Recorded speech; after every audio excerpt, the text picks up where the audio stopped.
বৃক্ষরোপণ সারা দেশ, সবার আগে বাংলাদেশ। এই প্রতিপাদ্যকে সামনে রেখে চাঁদপুরে শুরু হয়েছে 7 দিনব্যাপী বৃক্ষ মেলা।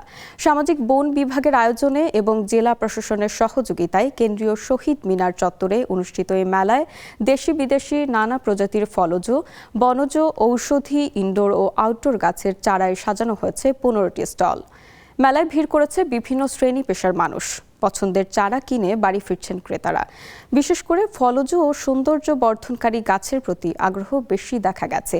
বন বিভাগের কর্মকর্তারা জানান, এক জায়গায় সব ধরনের চারা পাওয়ায় সাধারণ মানুষের আগ্রহ বাড়ছে এবং পরিবেশ রক্ষায় বৃক্ষরোপণের সচেতনতাও বৃদ্ধি পাচ্ছে।